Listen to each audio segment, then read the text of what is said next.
তো সকালটা আমি এভাবেই শুরু করি। প্রথমে উঠে বিছানাটা গুছিয়ে নিয়ে সবাইকে গুড মর্নিং জানালাম, সকালের থেকে ভিডিওটা শুরু করে দিলাম। ও তো জুতো নিয়ে আসো, জুতো জুতো নিয়ে আসো।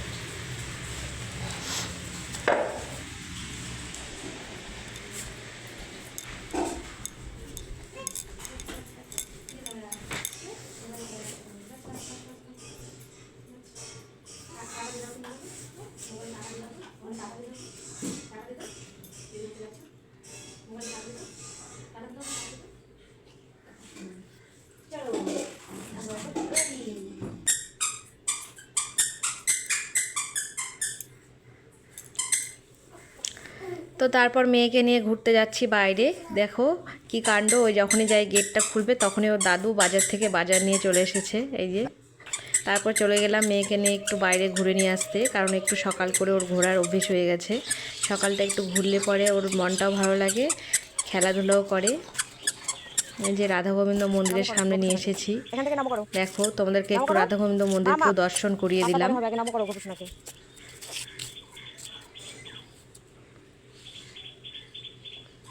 তারপরে একটু ঘুরিয়ে নিয়ে চলে আসছি বাড়ির দিকে, হেঁটে হেঁটে রওনা দিয়ে দিয়েছি। দেখো চলে এসেছি বাড়ির সামনেই।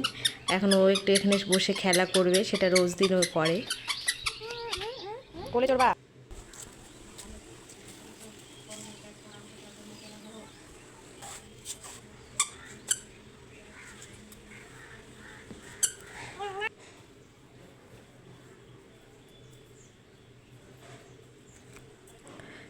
তো তারপরে চলে এসেছি বাড়ির মধ্যে। দেখো আমাদের বাজার নিয়ে এসেছে পাট শাক। পাট শাক খেতে কিন্তু আমার খুবই ভালো লাগে।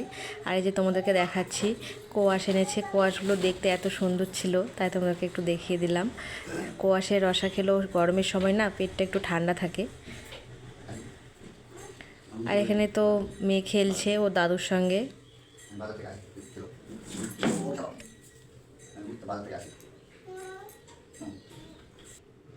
তো আমি এখানে ভাতটা বসিয়ে দিয়েছি, আর এখানে এই যে মেয়ের জন্য চাল ডাল নিয়েছি, আর একটু সবজি কেটে নিয়েছি, খিচুড়ি করবো সেই জন্য।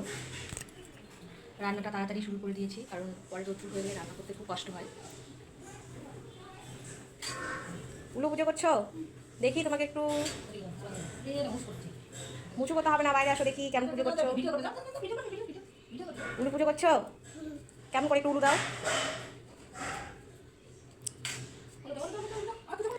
আর এদিকে বেগুন কেটে নিয়েছি, তারপর ওখানে পাট শাকটা ধুয়ে নিয়েছি, এদিকে ডাল বসিয়ে দিয়েছি।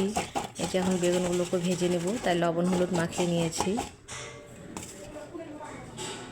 কড়াইয়ে তেল দিয়ে দিয়েছি, কড়াইটা গরম হয়ে গেছে, একটু ছেড়ে দেবো বেগুনগুলো এখন।